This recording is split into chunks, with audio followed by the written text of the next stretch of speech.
2012 के बाद और 2024 में कुछ भी नहीं बना और हालात खराब हो रहे हैं। सारी चीज़ें और बदतर से हुई है और गंदे तरीके से हुई है। 12 साल बाद उसी मुद्दे पे बात कर रहे हैं और उस निराशा के साथ बात कर रहे हैं कि आज की हालात तो ऐसे है कि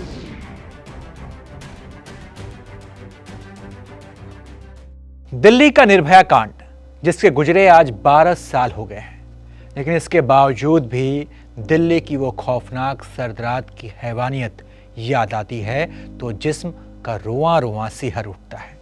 निर्भया को जालिमों ने ऐसा जख्म दिया जिसकी तड़प में वो पल पल मरती रही और आखिरकार अस्पताल के बेड पर एक दिन मौत को गले लगा लिया। उस मां का कलेजा आज भी छलनी है, इसलिए वो बुझे मन से कह रही है कि 12 साल के बाद भी आज कुछ भी नहीं बदला। या और सच में देखा जाए तो 2012 के बाद और 2024 में कुछ भी नहीं बदला है और हालात खराब हो रहे हैं।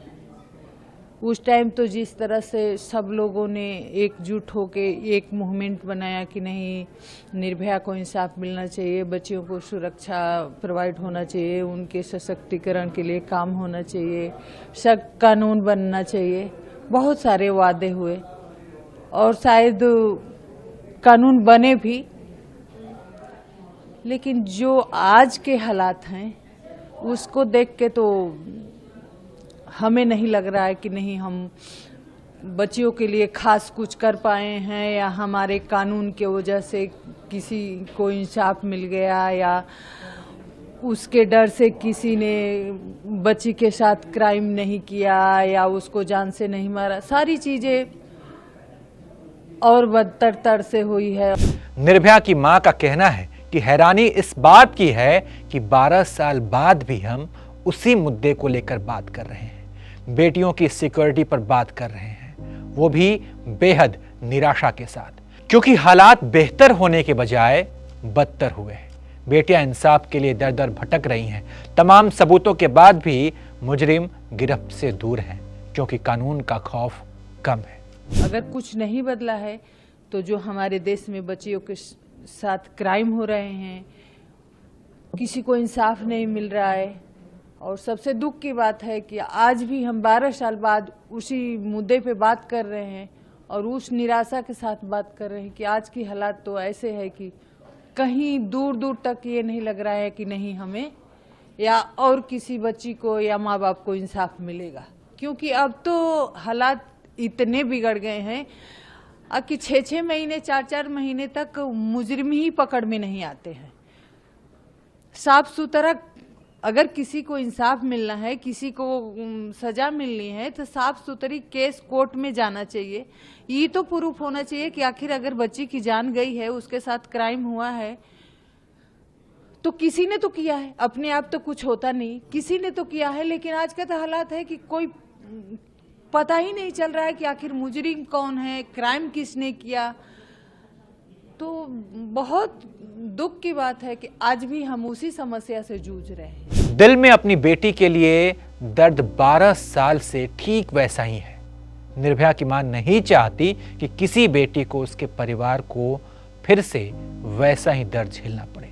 इसलिए राज्य सरकारों, पुलिस प्रशासन और महिला संगठनों से बुझे हुए मन से वो अपील कर रही हैं कि बेटियों की सिक्योरिटी की गारंटी दीजिए, मिलकर बैठकर बात कीजिए।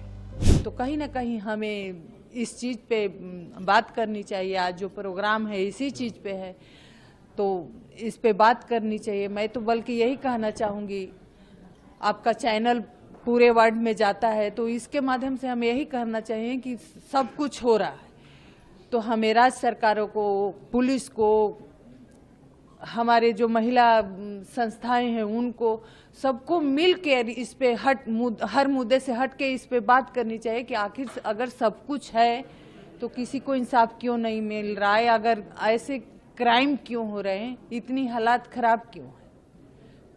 तो हम यही चाहेंगे कि नहीं, इस चीज पे बात हो।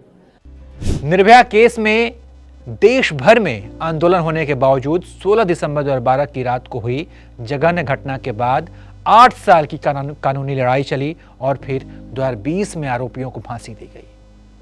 वो भी तब जब निर्भया का परिवार लगातार इंसाफ की लड़ाई लड़ता रहा। लेकिन जिनके लिए लड़ने वाला कोई नहीं है, उन बेटियों की हिफाजत का जिम्मा कौन लेगा? निर्भया कांड के 12 साल बाद भी ये सवाल मुंह बाए खड़ा है, लेकिन जवाब देने वाला कोई नहीं है। इसके उलट कई जगह से महिलाओं से जुड़े अपराध की खबरें सामने आ रही है। चाहे कोलकाता का रेप कांड ले लीजिए या फिर कहीं और देख लीजिए, शायद ही ऐसा कोई शहर, ऐसा कोई गांव बचा हो जहां महिलाओं से जुड़े अपराध नहीं हो रहे हों। इस खबर पर आप क्या सोचते हैं? अपनी राय बताइए और देखते रहिए एबीपी लाइव।